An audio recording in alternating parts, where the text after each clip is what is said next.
I'm demonstrating how to make vegan beef bourguignon, Julia Child's recipe. You see, there's no available. Good morning, and welcome to Bartlett's Farm.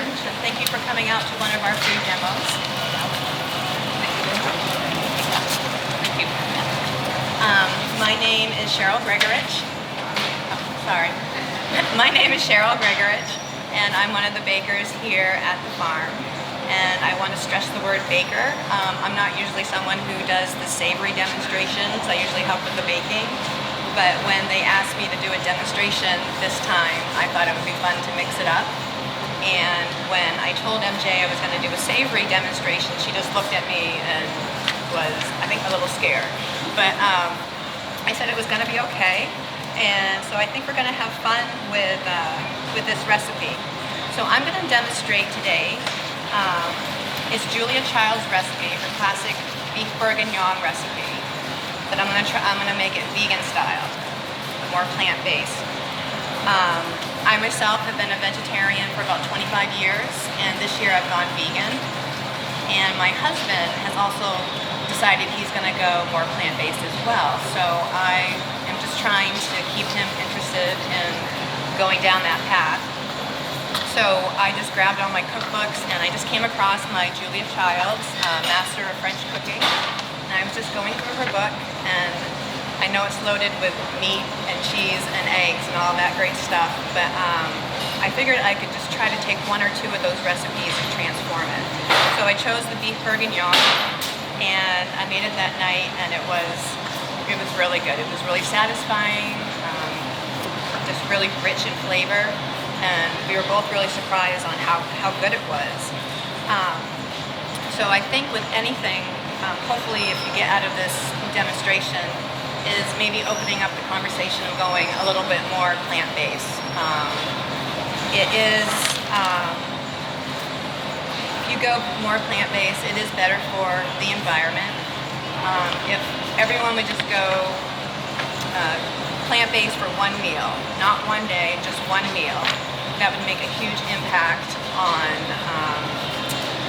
reducing pollution from the factory farmed meats that are produced. It would reduce water usage by quite a bit, and also the greenhouse gas emissions would be reduced by a lot.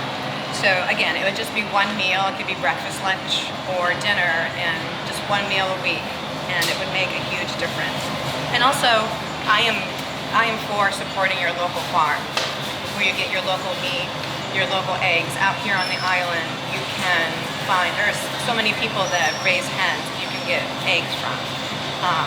And your produce and your dairy and butter, if you can find that. I know out here, the meat, I don't know if there are any farms out here for meat, but definitely the eggs and definitely the produce. And when you go to these local farms, you're going to also have less plastic packaging. So you can reduce your plastic usage as well. So definitely support local and just try maybe a couple of new plant-based recipes. That would make a huge impact. So with that said, I'm going to start with the recipe. Turn this on.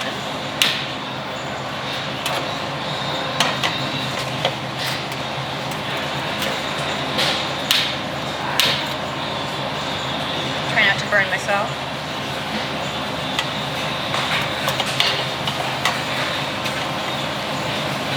Is anyone here thinking of going more plant-based this year, or? Oh, great. Great. How are you trying to do it, or you just? Well, my kids are vegans. They've grown up kids, but when they come home, I like to try and cook beef for them. Okay, wonderful. That's great. I know it can be a little daunting. It is. It can be confusing, but if you have a couple of good recipes under your belt, it's great. All right, so we're going to saute some mushrooms in 2 tablespoons of olive oil. The mushroom here, in the original recipe, you would start with bacon. So I'm going to start with mushroom just to give a little bit of that meaty texture. And if someone doesn't like mushrooms, you could always try something. It's called seitan, which is a wheat gluten, and that's usually found in the supermarket near the tofu and organic eggs in that area. Okay. going to use baby bella mushrooms. I like the baby bella better because they don't break down as much as the button mushrooms would.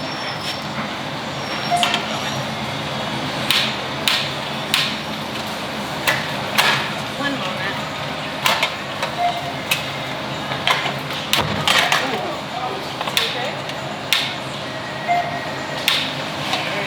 Okay, here we go.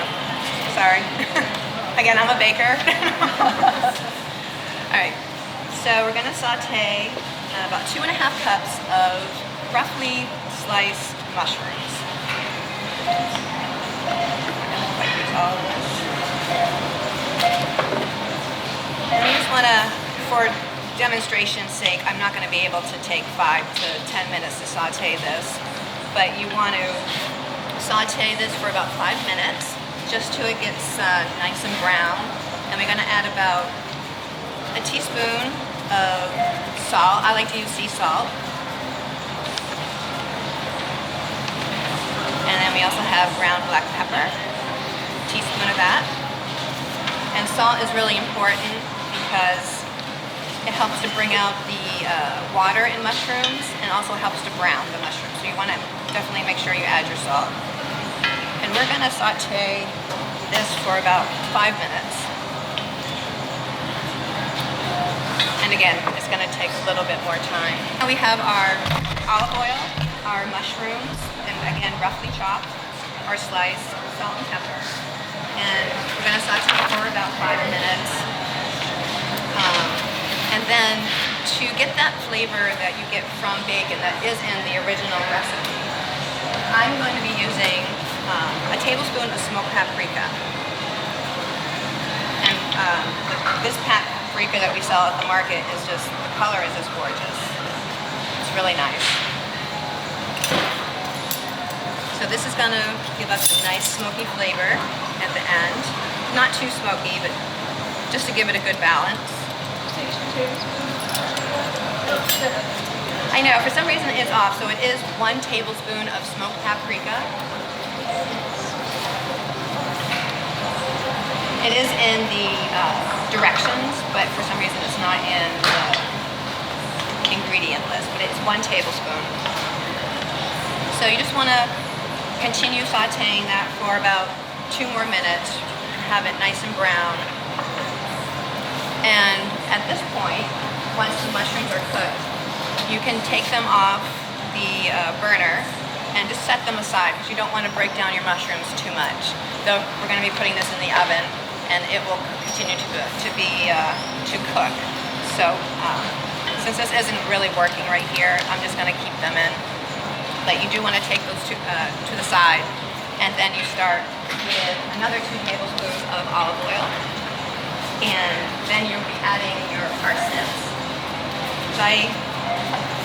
You want to make sure, I don't know if people cook with parsnips as much, but they give a nice sweet texture, nice sweet flavor to the sauce. And then I have 2 carrots.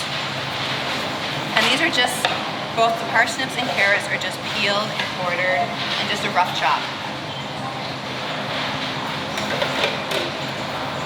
And then 1 yellow onion. You can use Vidalia onion in this, but it will give a little bit more of a sweetness to the dish. So definitely I would recommend the just a yellow onion. Okay, so we have our parsnips and our carrots and our onion and our 2 tablespoons of olive oil. We're going to saute this for about 5 to 8 minutes, just till they're tender. You can put the cover on, sweat it, which is just helping to brown the vegetables. And once that is done, you can go ahead and add your fresh thyme. Try to use fresh thyme, it's more fragrant than dry thyme. So go ahead and 1 teaspoon of fresh thyme.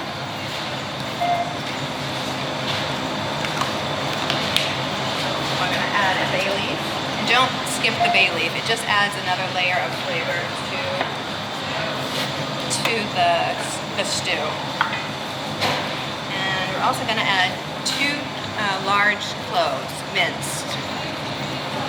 And after you add the garlic, you want to make sure that you keep stirring because you don't want your garlic to burn. You don't want to have a burn flavor throughout your stew.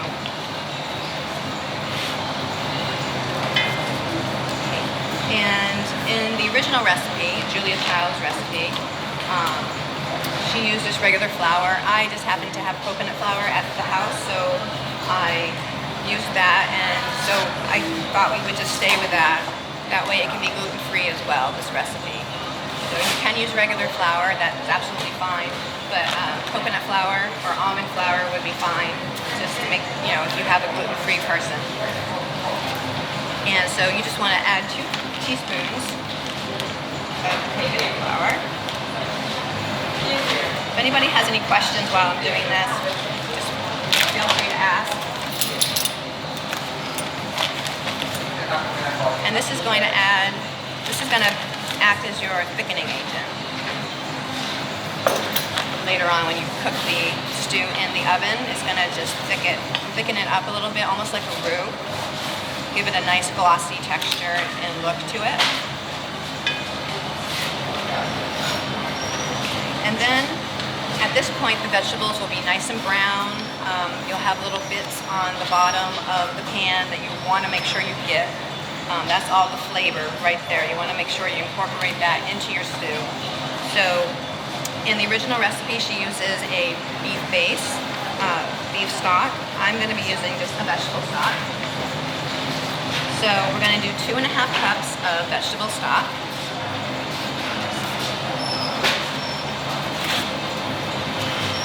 And you can also use, we also have mushroom stock.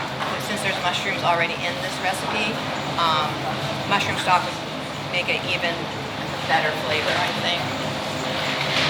We're going to do 2.5 cups of vegetable stock and then 2 cups of a red wine. I would use a Burgundy wine in this because it's a very hearty dish, and there is some sweetness with the parsnips and the carrots, so it'll really cut through the sweetness as well. And then we want to make sure we continue to layer the flavors for the stew. So we're going to use a tablespoon of tomato paste. Tomato paste can come in a tube, it can come in a can. This one is really concentrated that we sell here, but you can just get that at any place. And also 1 tablespoon of nutritional yeast. Now I'm not sure if people are familiar with nutritional yeast. It's basically it's a deactivated yeast that is grown on a sugar-like substance like molasses, and then they take that substance, they wash it, they dry it, and then they crumble it, and it ends up being a nice, almost like a cheesy flavor. And it just comes in flake form, and it really does give a nice flavor to this stew, a nice balance. And again, we just want to make sure we're layering the flavors. Okay, so at this point, we have our tomato paste, nutritional yeast. We're going to add our mushrooms that we already pre-cooked back into the pot, and then this is going to be the big substitution for the beef. It would be, I'm using green lentils. When you can use red lentils, black lentils, any type of lentil you want, but I'm using the green. The green ones are a little bit bigger than red or black lentils. And I pre-cook them probably for like 10 minutes before I put this in. That way, when the lentils do cook, they don't absorb all the liquid. Otherwise, you're going to be left with just a bunch of lentils. So I usually just cook it on the cooktop for about 10 minutes until they're al dente, I would say. Drain them, put them on a sheet tray, and just let them sit to the side until you're ready for them. That way you'll still have some good liquid left.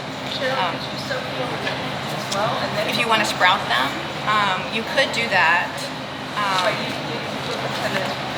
Yeah, I cook them 10 minutes before. If you can sprout your lentils or your beans, it does give a little bit more of a more nutritional emphasis on your stew. But you just have to make sure that you're just when you sprout something, you just want to make sure that you could get something called botulism with it. You just want to be really careful. You just want to make sure you change out the water and you don't have it in a hot area of your kitchen. But if it's like in a dark area of your kitchen, it will be fine. Okay, so, and then we just put the lentils right in. And we put the cover on. And we just put that right in a 350 degree oven for about 2 hours. This is great. It's like a one pot dish. You just finish it, you start it on the burner and you finish it in the oven. And about 2 hours, you can take it out. The first hour, stir it around, see how thick it is. You can always add more liquid. You can always add more vegetable stock or more wine if you want, just to make it a thinner stew. But I usually go for about 2 hours on this. And at that point, you can either serve it with couscous, which is vegan. Couscous is a rice or a pasta product, but there isn't any egg in couscous.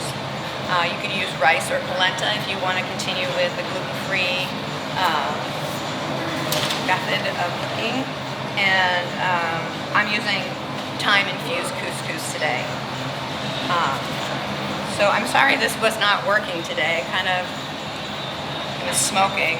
So I think I'll just end up giving everyone a sample of what I made earlier. And it really is, it's a very hearty meal. I was thinking, like, with Valentine's Day coming up, you could serve this with the polenta or the couscous and then have a nice crusty wheat bread, like sourdough bread with really good olive oil for dipping. And because this is so rich, you could do a salad with a peppery arugula and a little bit of bitterness with radicchio. And then you could finish it with the vegan cupcakes. I will. Yes?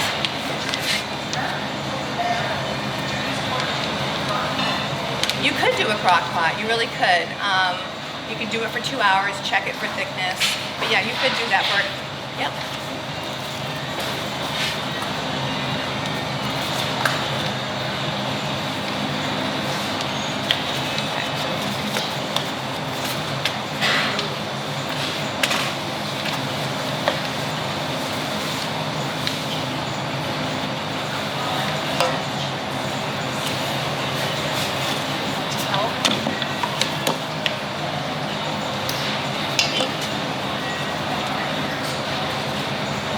And you're going to have a nice, rich wine flavor with this recipe.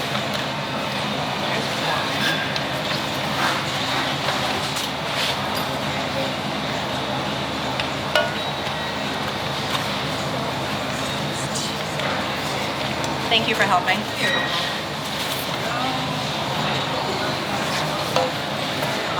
I'm going to get an extra cupcake for helping. Thank you.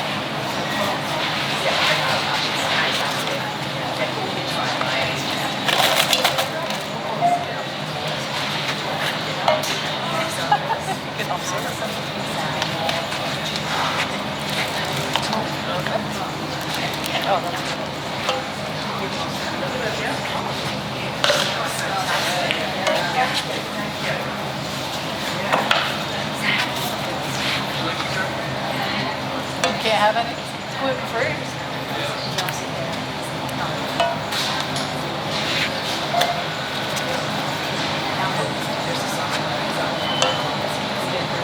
Oh, thank you. I wish the burner was not working. That kind of. Really? Rich doesn't want to marry Thank you for. I didn't even notice that it was smoking like that. Yeah, that's pretty up. That'd be scary. Just need a fork. There you go. Thank you. So I think he's good. He's carrying. Oh, he's good. Oh. Cheryl, is this gluten-free? Yes. This is gluten-free. Anything else? The stew is gluten-free. The couscous is semolina wheat. it's vegan, but is there someone who doesn't want the couscous with it, or? Okay. Okay. Who doesn't want couscous? Okay. Gluten-free? There you go. I'm gonna give you back everything. Okay. Anybody else not want the couscous? Are you gluten free? I got one. One. Rich doesn't want one. Everybody else in the back? I don't know if you're obsessed. Oh, quinoa would go great with this. Rice, quinoa, polenta, mashed potatoes. I would add like to the stew or to the. You could add it to the stew, but it would make it really thick. I would probably cook it separately. Oh, thank you. Okay, I think that's it. Everyone got some? I apologize for the burner not working. It kind of demonstration went. Thank you for helping.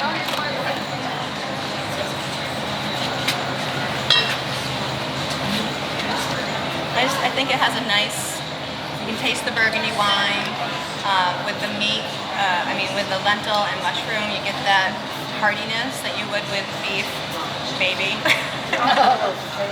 Yeah, the parsnips. Yeah, is what brings the sweetness, and you definitely could put potatoes in there as well. But it's just all the different with the smoked paprika, the thyme, the nutritional yeast, the tomato paste. All that layer of flavor really comes out. And when you do use the bay leaf, just make sure you take that bay leaf out before you serve it. You don't want a mouthful of bay leaves? You don't want to inhale that. Nobody wants that.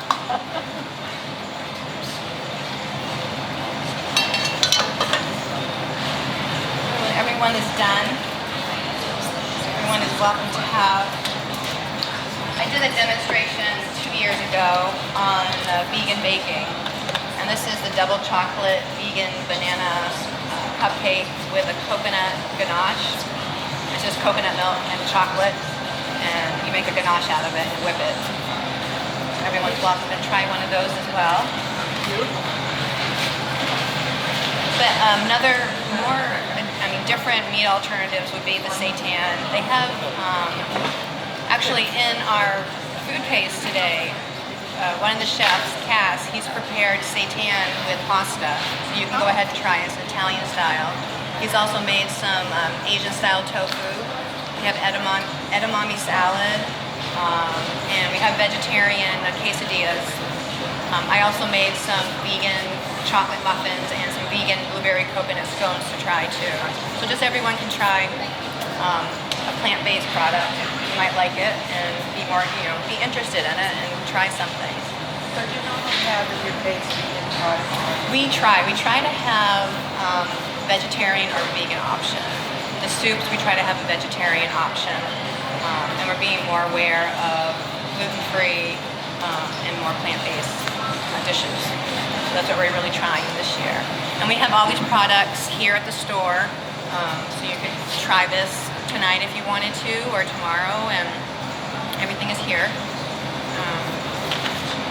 Yeah, I hope is there any questions for anyone, or, yeah. Yeah, the cupcakes are not gluten-free. You could make them gluten-free though. You could, instead of regular flour, you could use almond flour. And the ganache is gluten-free. So, yeah.